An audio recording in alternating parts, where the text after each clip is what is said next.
আসসালামু আলাইকুম, ফারহানা জামান টিউলিপ স্বাগত জানাচ্ছি এনটিভির সন্ধ্যার খবরে।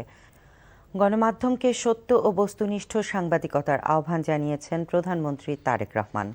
দুপুরে সচিবালয় টেলিভিশন চ্যানেলের সংবাদ বিভাগের ঊর্ধ্বতনদের সঙ্গে বৈঠকে তিনি বলেন, দলীয় অবস্থান বা সরকারের তোষামোদ নয়, সত্যকে সত্য হিসেবেই জনগণের সামনে তুলে ধরতে হবে। বৈঠকে টেলিভিশন শিল্পের সংকট, পেশাগত চ্যালেঞ্জ সহ নানা বিষয়ে আলোচনা হয়। খান আলামিনের রিপোর্টে দেখুন বিস্তারিত। বেসরকারি টেলিভিশন চ্যানেলের প্রধান নির্বাহী কর্মকর্তা, বার্তা প্রধান, প্রধান বার্তা সম্পাদক ও প্রধান প্রতিবেদকদের সঙ্গে সরকার প্রধানের প্রথম বৈঠক। বৈঠকে দেশের টেলিভিশন শিল্পের বর্তমান সংকট, সাংবাদিকদের পেশাগত চ্যালেঞ্জ, চাকরির নিরাপত্তা এবং গণমাধ্যমের স্বাধীনতা নিয়ে বিস্তারিত আলোচনা হয়। প্রধানমন্ত্রী সত্য ও বস্তুনিষ্ঠ সাংবাদিকতার চর্চা বাড়ানোর তাগিদ দেন। বলেন, দলীয় তোষামোদ নয়, সাংবাদিকতা করতে হবে দেশের ভালোর জন্য। সরকারের গৃহীত বিভিন্ন কর্মসূচির প্রভাব নিয়ে প্রতিবেদন প্রকাশের আহ্বান জানান সরকার প্রধান। এ সময় তিনি বেসরকারি টেলিভিশন চ্যানেল এনটিভির কয়েকটি প্রতিবেদনের প্রসঙ্গ উল্লেখ করেন। বৈঠক শেষে প্রধানমন্ত্রীর প্রেস সচিব জানান, অর্থনীতি ও সমাজনীতির পাশাপাশি মানবিক ও সামাজিক মূল্যবোধ জাগ্রত করতে গণমাধ্যমকে ভূমিকা রাখার আহ্বান জানিয়েছেন প্রধানমন্ত্রী। স্বাধীন গণমাধ্যম কমিশন গঠনের উদ্যোগের কথাও জানান প্রেস সচিব। আগামী 18ই জুন স্বাধীন গণমাধ্যম কমিশন গঠন করার ব্যাপারে একটা আলোচনা হবে। সেখানে যেই সমস্যাগুলো আছে সেগুলো নিয়ে যারা সংবাদপত্র শিল্পের সঙ্গে জড়িত আছেন, যারা এই ইন্ডাস্ট্রির সঙ্গে জড়িত আছেন, সবাই মিলে বসে একটা নীতি কাঠামো তৈরি করলে আমরা আশা করি যে আমাদের বিদ্যমান যে সমস্যাগুলো আছে এগুলো একটা সমাধানের দিকে যাবে। সাংবাদিক প্রতিনিধিরা বলেন, টেলিভিশন শিল্পকে একটি পূর্ণাঙ্গ শিল্প খাত হিসেবে গড়ে তোলার দাবি জানানো হয়েছে প্রধানমন্ত্রীর কাছে। এছাড়া টেলিভিশনের জন্য ওয়েজবোর্ড বাস্তবায়ন, চাকরির নিরাপত্তা নিশ্চিতের কথা তুলে ধরা হয়েছে। সাংবাদিকতার নামে সরকারের তোষামোদ এগুলো মোটেও প্রয়োজন নেই। যেটা সত্য, সেই সত্যকে যেন আমরা সঠিকভাবে তুলে ধরি, সেটাই তার প্রত্যাশা। টেলিভিশন ইন্ডাস্ট্রিটাকে আসলে ইন্ডাস্ট্রি আকারে যেন দাঁড় করাতে পারে এই সরকারের আমলে, সেটি আমরা আসলে চাই এবং সেই হিসেবে আমরা ওনার সাথে কথা বলেছি এবং আমরা আমাদের যত সমস্যাগুলো আছে এবং অতীতে আমরা যেসব সমস্যা ফেস করেছি সেই সমস্যাগুলো তুলে ধরেছি। দলের জন্য কিংবা ওনার পক্ষে নিউজ করতে হবে সেটা উনি বলেননি, কিন্তু উনি একটা জিনিস শেষে বলেছেন যে আসুন আমরা সবাই দেশটার জন্য ভালো কিছু একটা করি।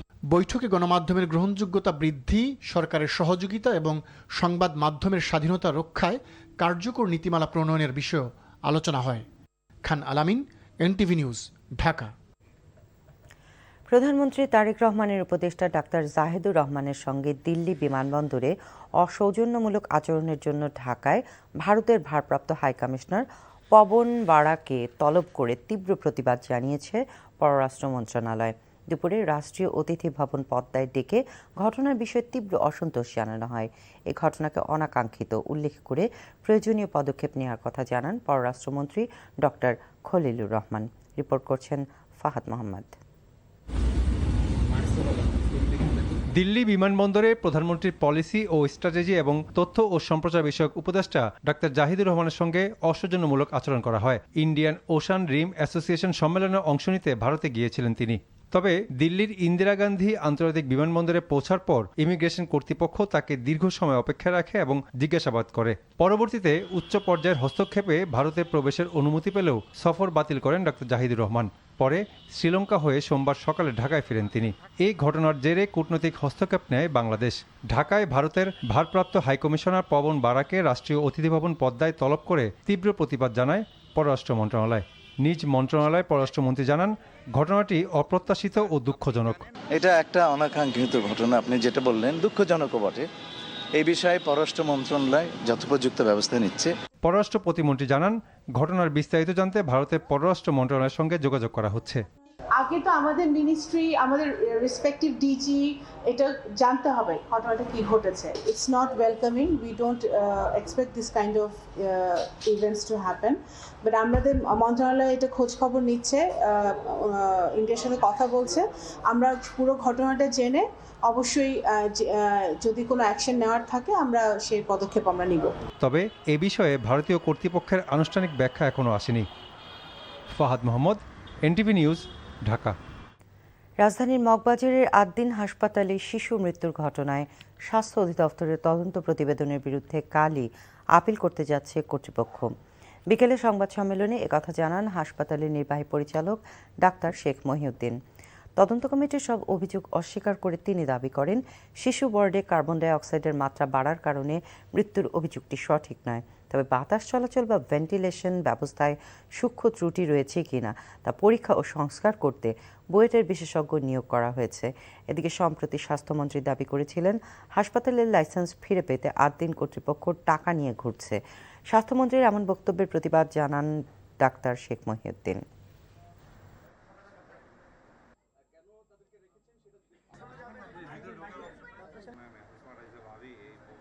প্রত্যেকটা রুম চেক করতেছে যে আমাদের কোনটাতে ডেভিয়েশন আছে। আমাদের যে সমস্ত রুমগুলো এখন আছে কোনোটাতে তেমন ডেভিয়েশন নাই, তবে বাইরের যে কার্বন ডাইঅক্সাইড লেভেল আছে সেই লেভেলের থেকে কার্বন ডাইঅক্সাইড লেভেল একটু বেশি, এটা থাকে সব রুমে।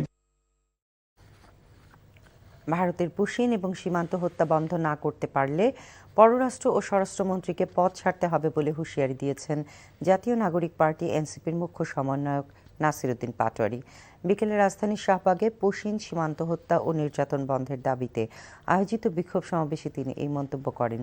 সমাবেশে বিভিন্ন দলের নেতারা হুঁশিয়ারি দিয়ে বলেন, বিএনপি যদি মুজিববাদের পথে হাঁটে তাহলে সেই পথে তাদের কঠিন প্রতিরোধের মুখোমুখি হতে হবে।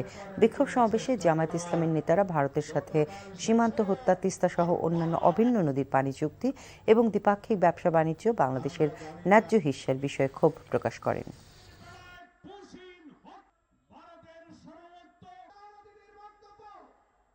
আমাদের ক্ষমতাসীন সরকারের লজ্জা হয় না? আধিপত্যবাদের সেবাদাস তাদের কাছে দাস খত দিয়ে বাংলাদেশটাকে আবার তাদের কাছে বিক্রি করতে বসেছে। আপনার একজন প্রধানমন্ত্রীর উপদেষ্টা দিল্লিতে প্রবেশ করতে পারলেন না, অপমানিত হয়ে ফিরে আসলেন, জাতির কাছে ব্যাখ্যা দিতে পারেন নাই। গণমাধ্যমের ব্যর্থতার জন্য বিগত ফেসিবাদী সরকারকে দায়ী করেছেন তথ্যমন্ত্রী জহিরুদ্দিন স্বপন। বলেন, সংকট দূর করতে কাজ করছে সরকার। সোমবার রাজধানীতে ন্যাশনাল এডিটর্স কাউন্সিল আয়োজিত সেমিনারে একথা বলেন মন্ত্রী। সেমিনারে আলোচকরা বলেন, গণমাধ্যমের প্রকৃত স্বাধীনতা নিশ্চিতে সবাইকে ঐক্যবদ্ধ থাকতে হবে। ইফতেখার রেজার রিপোর্ট। ফ্যাসিবাদ মোকাবেলায় মিডিয়ার ব্যর্থতা শিরোনামে সেমিনারের আয়োজন করে ন্যাশনাল এডিটর্স কাউন্সিল। এতে অংশ নিয়ে সম্পাদকরা বলেন, শেখ হাসিনা ফ্যাসিবাদী হয়ে ওঠার পেছনে কিছু গণমাধ্যমও দায়ী।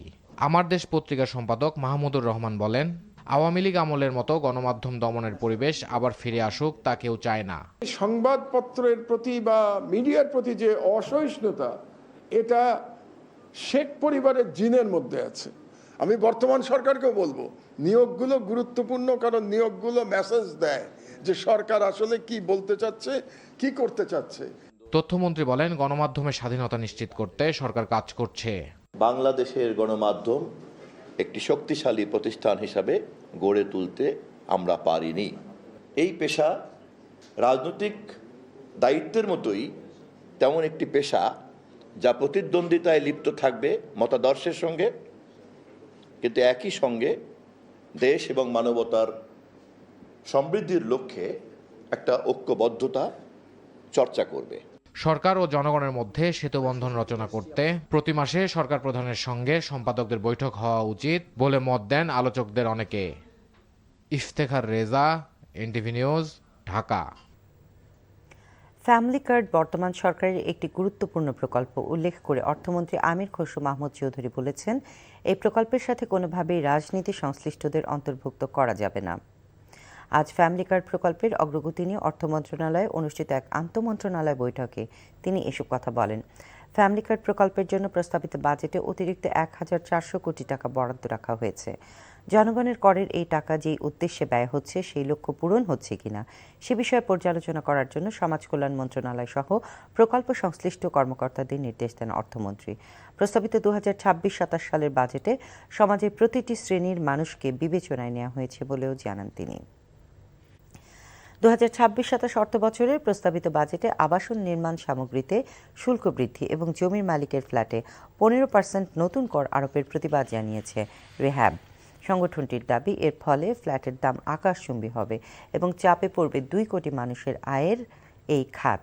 সকালে রাজধানীর সিডাপে আয়োজিত সংবাদ সম্মেলনে আবাসন খাতের বিভিন্ন নীতিগত সংকটের কথা তুলে ধরে রিহ্যাব। সংগঠনটি জানায়, সেকেন্ডারি ফ্ল্যাট মার্কেট চালু ও রেজিস্ট্রেশন খরচ 7% নামিয়ে আনার দীর্ঘদিনের দাবি প্রস্তাবিত বাজেটে উপেক্ষিত হয়েছে। পাশাপাশি সাশ্রয়ী গৃহঋণ ও দীর্ঘমেয়াদী অর্থায়নের সীমাবদ্ধতায় মধ্যবিত্তের ফ্ল্যাট কেনা কঠিন হয়ে পড়ছে। দেশের ইতিহাসে আরেকটি গৌরবময় অধ্যায়ের অংশীদার হয়েছেন পূবালী ব্যাংক পিএলসি এর প্রিন্সিপাল অফিসার নুরুন নাহার নিম্মি। বিশ্বের সর্বোচ্চ পর্বতশৃঙ্গ মাউন্ট এভারেস্ট সফলভাবে আরোহণ করে দেশের জন্য বয়ে এনেছেন অনন্য সম্মান ও গৌরব।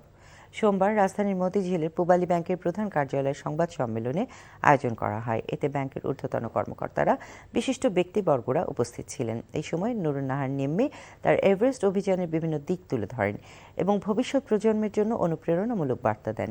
এই অর্জন দেশের তরুণ সমাজ, বিশেষ করে নারীদের বড় স্বপ্ন দেখার এবং তা বাস্তবায়নে এগিয়ে যাওয়ার সাহস যোগাবে বলে জানান তিনি। মার্কেন্টাইল ব্যাংক অর্থনীতির খবর। ইসলামী ব্যাংকের নিয়মিত কার্যক্রম সচল রাখতে সব ধরনের ব্যবস্থা নেওয়া হচ্ছে বলে জানিয়েছেন প্রশাসক ও কেন্দ্রীয় ব্যাংকের নির্বাহী পরিচালক মোহাম্মদ জহির হোসেন। দুপুরে ব্যাংকের প্রধান কার্যালয়ে সংবাদ সম্মেলনে তিনি এই কথা জানান। বলেন, দ্রুত সময়ের মধ্যে নিরপেক্ষ লোকদের নিয়ে পরিচালনা পরিষদ গঠন করতে 5 সদস্যের কমিটি গঠন করা হবে। এদিকে ব্যাংকের পরিচালনা পরিষদ ভেঙে দেওয়ায় প্রাথমিক বিজয় হয়েছে বলে মনে করে সচেতন গ্রাহক ফোরাম। ব্যাংকের প্রধান কার্যালয়ের সামনে সংবাদ সম্মেলনে একথা বলা হয়। অভিজ্ঞ ব্যক্তিদের দিয়ে ইসলামী ব্যাংকের পরিচালনা পরিষদ গঠনের আহ্বান জানিয়ে পদত্যাগে বাধ্য করা সাবেক এমডি ওমর ফারুক খানকে পুনর্বহালের দাবি জানানো হয় সংবাদ সম্মেলনে। দলীয় ব্যক্তি দিয়ে পরিচালনা পরিষদ হলে মেনে না নেওয়ার হুঁশিয়ারি দেন আন্দোলনকারী গ্রাহকরা।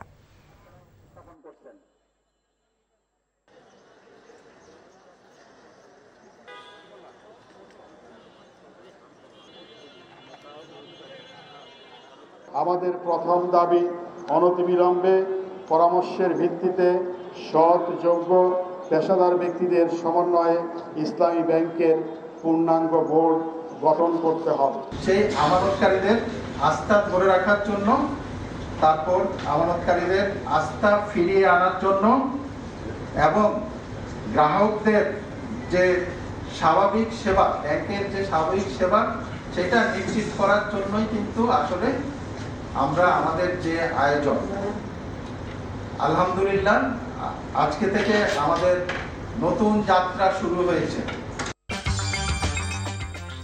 এই ছিল সন্ধ্যার খবরে। এই খবরের ভিডিও সহ আপডেট জানতে ভিজিট করুন এনটিভি অনলাইন www.ntvbd.com। এছাড়াও এনটিভির জনপ্রিয় সব অনুষ্ঠান ও খবরের আপডেট জানতে ভিজিট করুন আমাদের ইউটিউব ও ভেরিফাইড ফেসবুক পেজে। রাত 10:30টায় রাতের খবর দেখার আমন্ত্রণ রইল। ধন্যবাদ সবাইকে।